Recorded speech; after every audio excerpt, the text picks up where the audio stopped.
বড় মাকে ছেলে হইছে বলছি। শুনছি তো বোন এখন হইছে। এই বড় ছোড়ের ছেলে যদি তোকে মা বলে ডাকে তাহলে শুনবি তো? মা ডাক শুনবি তো?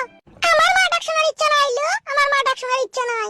ওই রকম কত ছেলে গাড়ির তলা দিয়ে খুশি পড়ে গেল, আবার মা ডাক শুনি আর কি হবে বল? এলো তো সৎ মা হইলো, হিসাবে তো মা হচ্ছিস বল। বাড়ি তো ঢুকতে দেবো না, এখানেই তো চাইতে দেবো না, তা মা ডাক শুনবো কি করিলা? তা তুইও তাকে ছেলে নিতে পারিস লো? আমার ছেলে হবে না লো, আমি বাজার দিলা। তাহলে তো ডাক্তার দেখাইনি কোনোদিন। ডাক্তার আবার দেখাইনি বোন, ডাক্তার দেখিয়েছিলাম। ডাক্তার ফাদা কুকুর আবার বলিছে তোমাকে ঘোড়ার হেতি নিতে হবে, তবে তোমার দেখিলা ঘোড়ার হেতি তো অনেক বড় না। এই জন্যই তো ছেলে হয়নি বোন, ঘোড়ার হেতি নিতে পারিনি বলি। ডাক্তারের কথা শুনে যদি আমি ঘোড়ার হেতিটা নিতে পারতাম তাহলে হয়তো ছেলে আমার হইতো। ডাক্তারই বা কি হলো, ঘোড়ার নিতে বলি যেখানে মানুষের নিতে হচ্ছে না। মানুষের এই ফুটকি পাড়া নিতে আমার এটা লাগাল ভাই, না আমি আরাম পাইলো। মানুষের যা হেতির ওই হেতির আমার সানাই না। আমি শুই তাইলে যদি ভরাভরি করে তো আমি বুঝতেই পারি না কি ঢুকছে আর কি বেরোইছি। এইলো ওই জন্য তোকে ডাক্তার ঘোড়ার হেতির নিতে বলেছিল। হ্যাঁ বোন, পুরা ভাগ্য ঘোড়ার হেতিরও লিয়া হইলো না, ছেলেও হইলো না। তোর ভাতারাই ছিল। কেমন আছো উর্মিলা ভাবি? এই ভালো আছি ভাই, তুমি কেমন আছো? আমি তো ভালোই আছি।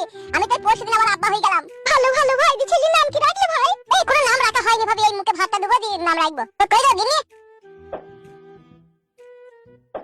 এলা ধরো, তুমি চাইতে খাও, উর্মিলা ভাবিকে চাইতে দাও। কিটা? বোম্বাই মিঠাই খাবো, লাও ধরো। এই ফেদাটা আবার কিসের লিগে নিয়ে আইছো? দেখিস ফেদা কোনো জিনিস বাড়িতে আনার লয়। কিসের লিগে নিয়ে আইছো সেটা তো বলছো না, কোনোদিন তো বোম্বাই মিঠাই আনিনি। আর হঠাৎ করে বোম্বাই মিঠাই নিয়ে এলো কেন?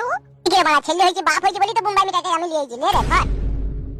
খাদ্দা কুকুর বেটা, খাদ্দা কুকুর বেটা, ধোয়ানি কুকুর বেটা, রক